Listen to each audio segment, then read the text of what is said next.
Or sometimes they'll torture you, like they'll say, it's down to you and 4 other people. Then it's down to you and 3 other people. Hey, it's down to you and 2 other people. It's down to you and 1 other guy, but he's a celebrity, so I don't know. And then if you get it, it's just like, yeah, sweet, sweet victory. You know, it's total adrenaline. I still am addicted to that getting the job feeling, you know. So I'm sorry, your question. Hi, Mr. Kinney. My name is Jamie. I just want to say that you're a big inspiration to me, and you're my childhood, and it's an honor to have you here. I just wanted to say, when you first saw SpongeBob, what other voices did you have in mind instead of the voice that he has now? Like, did you have any other voices you wanted for him to have? Or wow, like that's a great question, and thanks for telling me I'm your childhood. That's really nice. You are. Yeah. And you know, people say that, they come up, you know, they come to you and say that, like that line, they go, oh, I know you hear this a lot, but you're the voice of my childhood. And it's new every time, because just, you know, it's just such an honor to know that when somebody was in a formative stage of their life, that you were a part of the fabric of it. It's really nice, you know, it's just, how many jobs do you get to have that pleasure? So, yeah, it's really nice, thank you. Thank you. Well, now you got me tearing up. Aww. Irish guy. Sorry, crazy. So, yeah, wow. Kenny's really sensitive. That's true. So, SpongeBob. What was that? What the hell was the question? Oh my God, what was the question? Sorry, the question was, what other voice did you have? Other voice. Thank you. You know, usually when I audition for stuff, I try to have 3 distinctly different takes, A, B, and a C, that are really different from each other so that people can listen to it, and even if none of those voices work, they go, well, this guy's got some range, you know? You know, he might be good for something else. But with SpongeBob, that voice just locked in. Like the second Steve Hillenburg described the character to me and showed me a picture, like it just went right there, like it was right, you know? Like I just got, like I feel like the drawing and Steve Hillenburg's imagination took me right there. And so that was pretty much it, Steve. I was telling somebody at the table today, hi SpongeBob, you're back there. Hi, nice to see you. It's like looking in the mirror. No gang sign, SpongeBob, okay? Okay. It's Crick Bob Blood Pants. I love it. Yes, so Steve had said, you know, this is the guy, he's half a boy and half a man. That's what he said, which is a great song by Nick Lowe. He said he's half a boy and half a man. He's kind of, so think of Pee Wee Herman meets a Munchkin, meets, you know, Jerry Lewis and all those movies where he was like a kid and an adult, like he was in a grown-up world, but he's like, hey, lady, hi. You know, so he said all those, Stan Laurel from Laurel and Hardy, you know, ancient comedy team, and Stan Laurel was very childlike. He was like a little kid, and he said, think of those guys that were like not kids, but they were kids. And he said, you know, SpongeBob's got a job, and but he also goes to school, but he lives alone. He's definitely got 1 foot in childhood and 1 foot in the grown-up world. And when he gave me all that, the voice just came right in. And then the laugh, like, too. Like, I had never done that before in my life. Like, and there was just a scene where SpongeBob laughed, and I just went,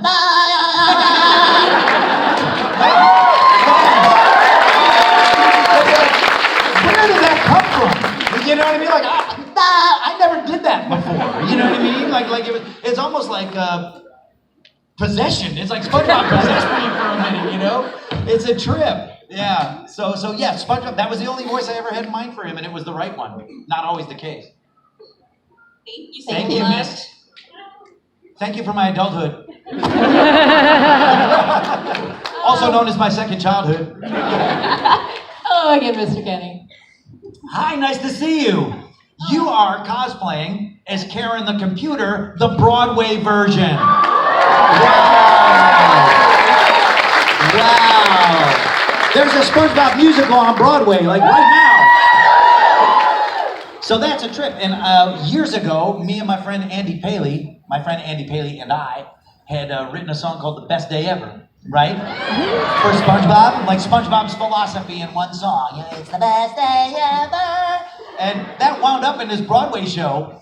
And then the score got nominated for a Tony. 12 this year. Tonys. So it's like, wow, like we're sort of Tony-nominated Broadway songwriters now, like the crazy place that this adventure takes you. And as long as you're dressed like Karen the computer, my wife, Jill Talley, voices Karen on the show. She never gets to come to these cons because she always has to hold down the fort at home. But she's here at this one. Jill, stand up. Where are you at? That's Karen the computer, y'all.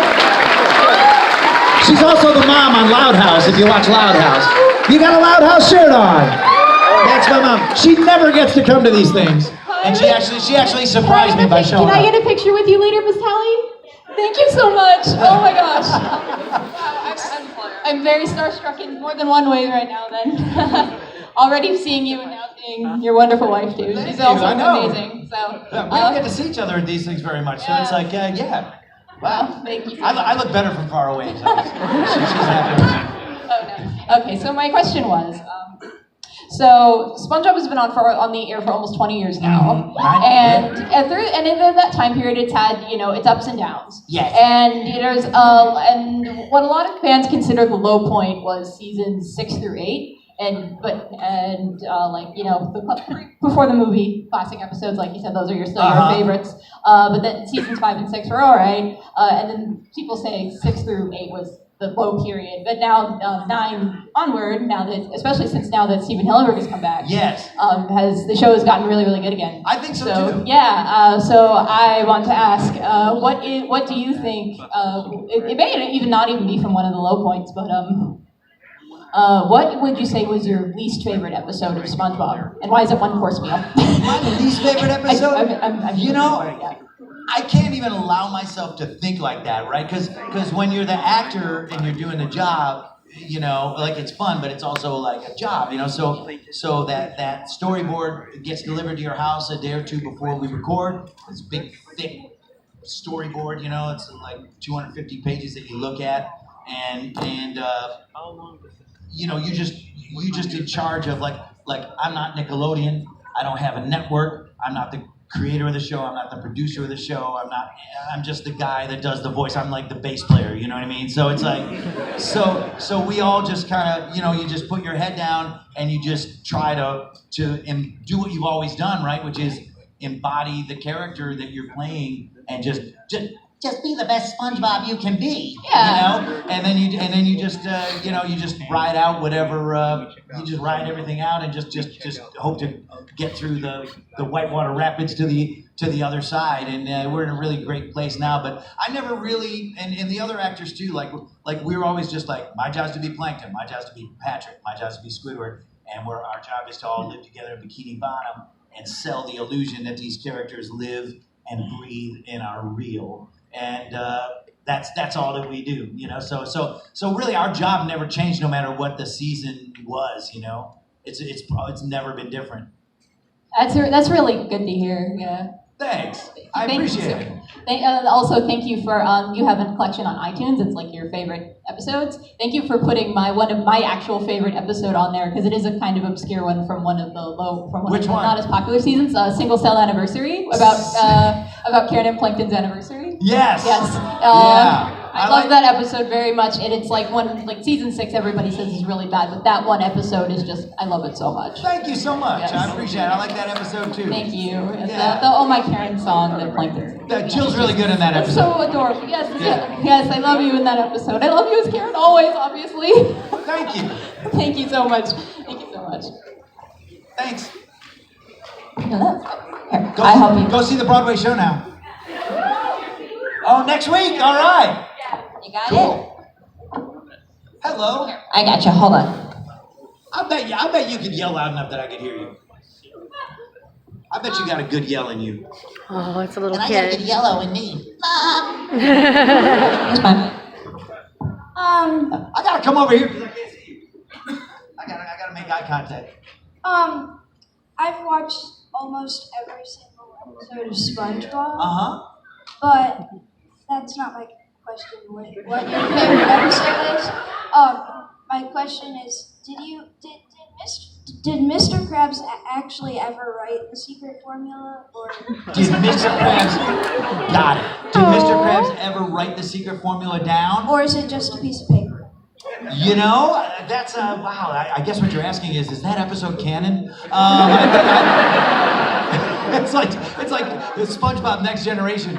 Yeah, I would say Mr. Krabs probably wrote it down somewhere. Somewhere there's a bottle that really does have the recipe written on a rolled up piece of paper in it, and there's also decoys around too that probably are blank pieces of paper just to confuse Plankton, because Plankton's is very determined. Yeah, that's my theory. Thanks, great question. That was cute. Thank you, sir. You'll say less if you prefer. Hi. Hello. I'm actually going to give you a little bit of a break. People mostly know you from SpongeBob, and characters like Ice King are really iconic. But... Thanks, baby. I'll sit at the ice castle after the panel. But, I would like to know sorry, I gotta get the right words in my head. What character would you say is really, really close to your heart that almost no one knows you for? Wow, that's a great question. Because, my IMDb is littered with shows that, didn't take off, you know what I mean? Or they didn't go. I would have to say, this is crazy, but there was a show called Mission Hill. Do you know that show? Very obscure, and it aired on the WB only like twice before they canceled it. And then we recorded a whole bunch of them, and it did come out on DVD later. But it was kind of this really interesting, like primetime animated show. And anybody know what years that was? I'm really bad with time. To me, everything. But She said 98? 98. Holy cow! That may be true. I don't know. Dr. Google will solve it for us.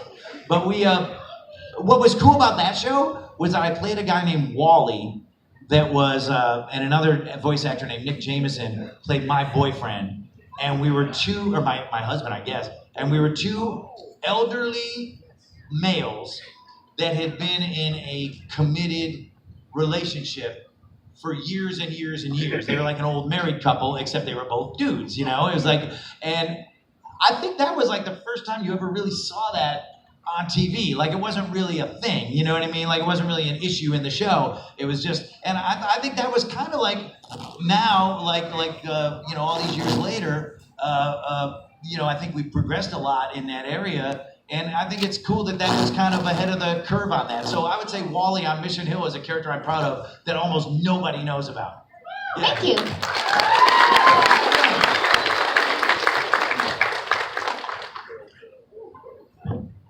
Hey, how's it going? Okay, so... Hey, how you doing? I'm trying to unhear this conversation. Why did you break up with me? Come on. Okay, so I'll change, baby. I'll change. We might have jinxed ourselves a little bit. We might have slightly jinxed ourselves. I do have to apologize. Everyone standing against the wall back there, Okay. You're not allowed to stand against the wall. They're asking, the fire marshal is asking. Me too? They're asking everyone to exit that is standing up in the back. I do sincerely apologize for that, but as fire marshal, if there's any seats available near you, please raise your hand. Thank you. Man. There are a few available seats. If you want to stay, we do have some seats, so please try to help out your neighbor. Got it. We have one up here. We have one right over there. If you don't mind breaking up the party, I sincerely apologize. I guess that's... Two chairs over here. Wow. 3 seats I'm flattered that I caused a fire marshal issue. That's amazing. It's like that episode where SpongeBob's house was, remember that? Where his house got on fire? Hey, guy. We have a couple more seats. If you see someone's hand up, that means there's an empty seat. So we do have seats. If you want to come and stay and party, come and stay and party. We do have seats. We have several over here. Guys over there, we have some seats over here. Wow, I'm like Everyone who has their hand up. I'm like a flight attendant. I do sincerely apologize for that. Cool. Okay, and now while you guys are finding your seats, if you still have empty seats, keep your hands up. We have a couple people looking for seats. Are you guys looking for seats? And guys, in the event of a water landing, the cosplayer in front of you can be used as a Okay. flotation Are we still looking for device. seats? We do have seats over here to my left. There we got a guy here. We do have a couple Heisenberg. seats available. We do have Heisenberg's like, we have a handful of seats available. Heisenberg doesn't do anything you don't want to do. So okay, awesome. All right, continue on. Are we compliant now? I think we are compliant. Sweet. I have no idea about these We're things. fire I was just marshal told by. Great. All right, so Hi. my question shifts gears to your other role as Spyro the Dragon. Oh, I wanted to know, what was the process for you obtaining that role? Like, did you audition specifically for that character, or did you have to send in some voice clips, and they're like, okay, we think you fit best for this character? Great, good question. Spyro the Dragon, it was a Sony PlayStation game from 90s, right? Late 90s, like 98 maybe. And 20 years later, he's back. And I'm doing his voice again. I haven't done it since 1998. Yeah, we just recorded a whole bunch of Spyro stuff because they're redoing the 3 original games with modern levels of animation. But what's cool about it is they know the reverence that the old school players, and you look like a player, the old school players have for the game. So, they upgraded it without changing it. It's actually makes sense. And so the process in 1998, as I remember it, that was just an audition. I just went into a booth and auditioned for Spyro, and there had already been one Spyro game, right? And he was voiced by Carlos Alazraqui, and who was Rocko on Rocko's Modern Life. Yeah. And Carlos was also the guy that recommended me to Joe Murray, the creator of Rocko's Modern Life. When my first voiceover job, my first series, where Joe said, anybody I should know about? And he said, this guy Tom Kenny, he's a stand-up, he's funny, I know him, he'd be a great heifer. So, that was my first show. That was a hoot.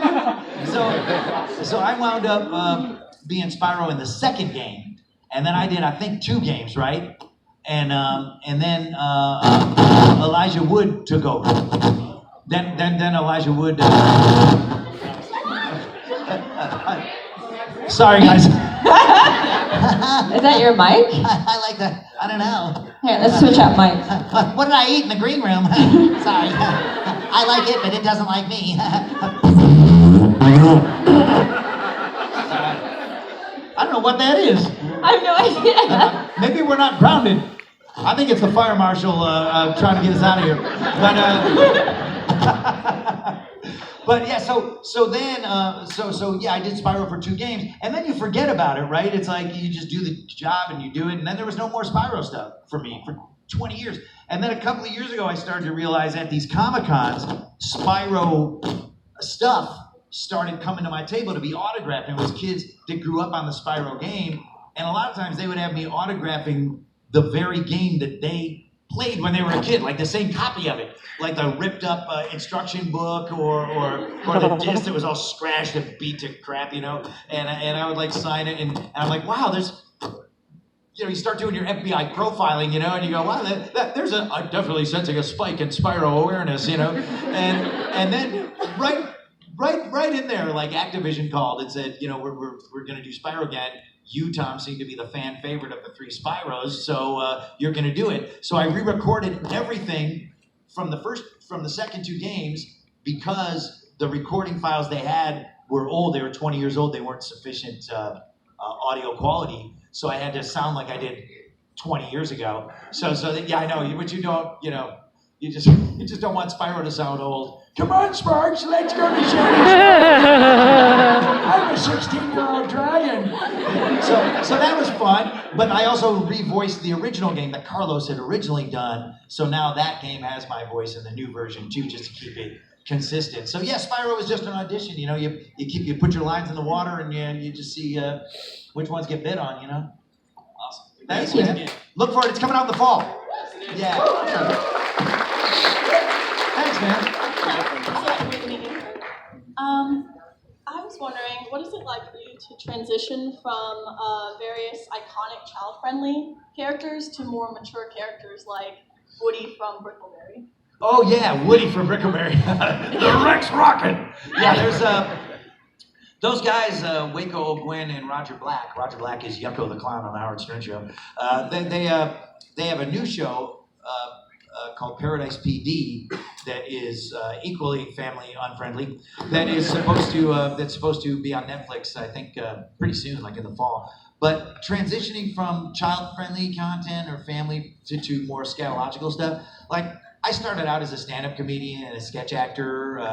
There's a show that my wife and I were both on called Mr. Show with Bob and David. Yeah, that David Cross and Better Call Saul's Bob Odenkirk on it, 20 years ago, 21 years ago, more.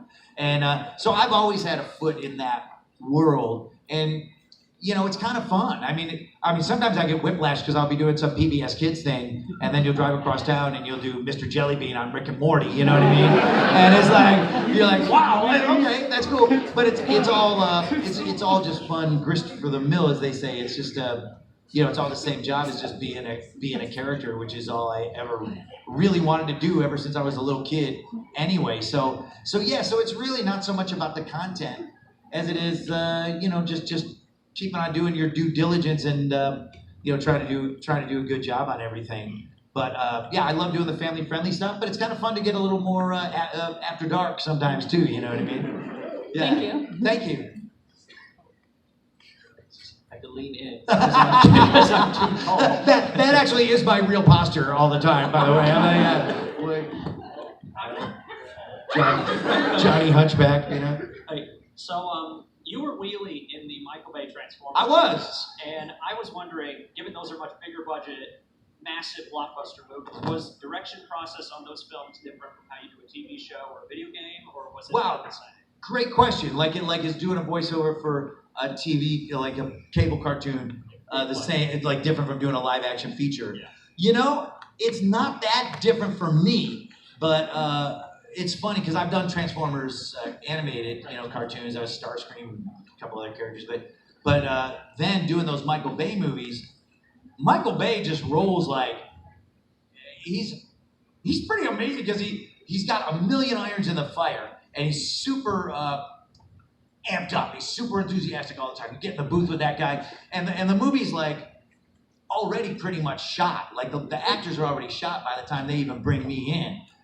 And the robots aren't in the shot yet. Sometimes you're looking at really basic, like blue and red lines that are where the robot's going to be. Or sometimes it's like Shia LaBeouf reacting. Like I get to see Shia LaBeouf reacting to like a mop that somebody's just going like that. The robot's going to be here, and they're just like, and he's going, You're like, wow, if people saw this, they would not take this seriously. But so you go in and you do that stuff, and Michael Bay, he doesn't worry about script that much. Surprise! So he'll just go, great, say this. And then you say it, and then he'll go, okay, say something else. What should I say? Just make something up. And you go, okay. So you make something, and he goes, that's good, do that again. You do it, he goes, do it again faster. You go, good. And then he goes, good, that's good, do that again slower. And then he goes, okay, great. And then one of the writers will like whisper in his ear and I'll go, okay, here, now say this. And so it's kind of like this lightning. It's like being on the lightning round on Jeopardy, it's like intense. And then every so often he'll stop. Michael such and such is on the line, and he'll like get on the phone and scream at somebody and make them cry, and then he'll come back and be really nice to me. Okay, Tom, where were we? And everybody's going, why does Michael Bay love you? Wow. And I go, I don't know. I don't have anything on the guy. And they go, you're like a snake charmer, like the cobra that everybody's scared of seems to love you. And I'm like, I don't know. But so it's pretty much the same. But it's really fast-paced, a lot of screaming. And a funny moment on the one of the Transformers movies, like I came in and I'm looking at the movie, in a screening room, and I'm on a microphone, and they beep you in, boop, boop, boop, and then you do your wheelie like, hey, what this House of Horrors? What's going on? And they're climbing on these pyramids, you know what I mean? Like they're climbing on the pyramids, and I go, wow. Those are amazing, what are those pyramids? And he goes, the pyramids.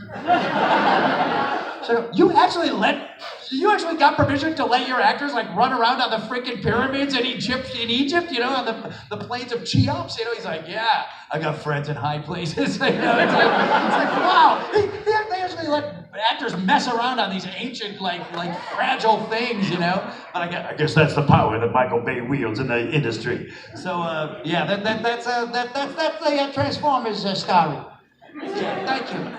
FYI, we have about 10 minutes. We're going to try to get through everyone, but just know we may not.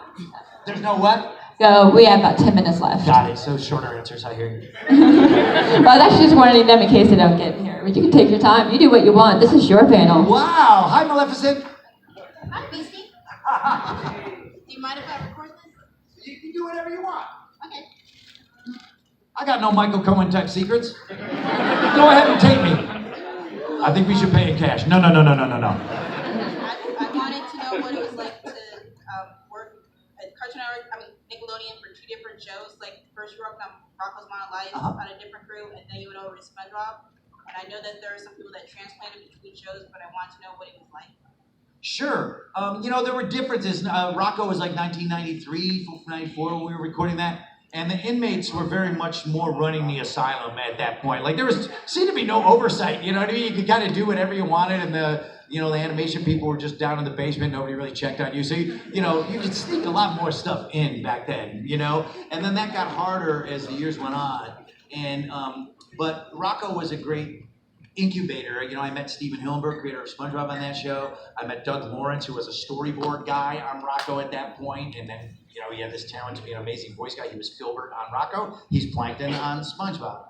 And just people like Nick Jennings, Derek Dryman, all these people that cut their teeth on Rocko's Modern Life. It was like the summer camp that we all learned how to play the game at, and so it's fun, it's the same network, it's the same vibe, but it's a little harder to sneak things in the script, you know what I mean? There's more eyeballs watching it now, but it's still a blast, yeah. And every studio's different, I do stuff for Cartoon Network and Disney and Warner Brothers and everybody, and every studio's got their own vibe. You bet. Hi. Oh my God, I'm talking about childhood right now. Flashbacks. It's so weird. First of all, you're my hero. I love you. I've watched every single episode of SpongeBob. Yeah, like SpongeBob's so cute, but he's so ugly. What's happening? Don't mind me. It's okay. All right. So I know that you've done Adventure Time with SpongeBob. Was there like an episode that made you like emotional, like spoilers, like Simon? And Yes. Like I remember you. Yes. Was there like ever? Did you like get emotional? That one. Oh God, yes. Yes, I remember you. The Simon and Marcy episodes. They tear us all up. John DiMaggio was crying during that episode. Aww. John's a big tough guy, and he's like, "I'm sorry, I gotta take a break." He's like, "Yeah, I swear to God." And so yeah, those are heavy, And here's like interesting factoid about Simon and Marcy is that Olivia Olson that plays Marceline. Sorry, wow, senior moment. I'm ready for Shady Shoals. She really, I really knew her when she was a baby. Like, yeah. Like I held her when she was a baby in real life, cause her dad is, I've known him forever, for like 30 years, and he did some voiceover stuff on Rocko. He was the chief.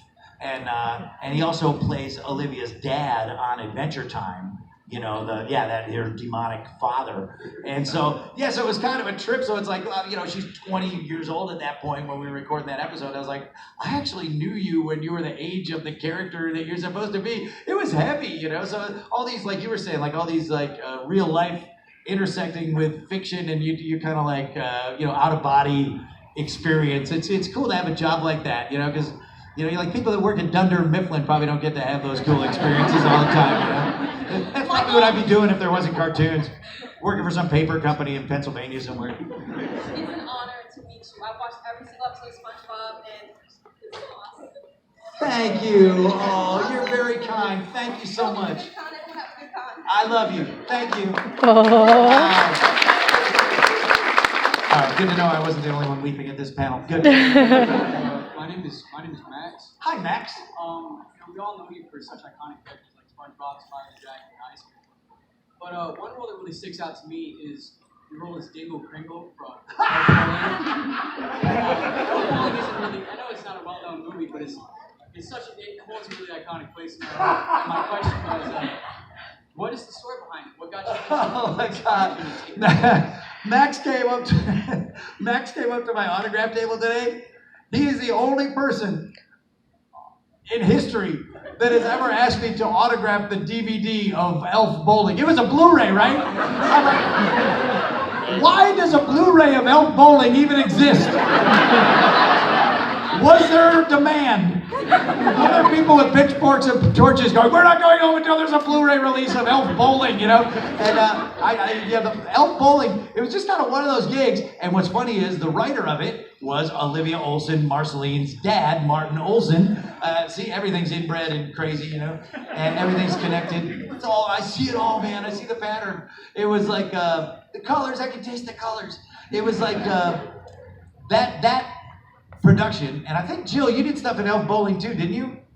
It was, remember, it was so low budget that they go, hey, you got this part in Elf Bowling, you know, and I go, okay, you know, and they go, show up at this studio and record it, and so, you know, you're looking at the address. And I've been to every studio in LA, like I go to 4 studios a day, you know, and I'm like, this must be one, I've never been to this one before. This is like I don't recognize this address. I thought I knew all the recording studios, oh well, you know, and I go there, and it's like a dude's apartment. I go like, this can't be a thing. It's Tom for Elf Bowling. Hang on, I'll let you out. Door unlocks. I'm like, what the hell is this? You know? This feels dirty, you know. And so that's what happened. We did it. And I've never seen it. Have you ever watched that Blu-ray? It's beautiful. That's beautiful! Max, you're a funny cat, man. Thank you. Thanks, Max. Elf Bowling forever. EBF! What inspired you to do voice acting? What inspired me to do voice acting? That's really nice. What's your name? Dominic. Dominic? Hi, Dominic.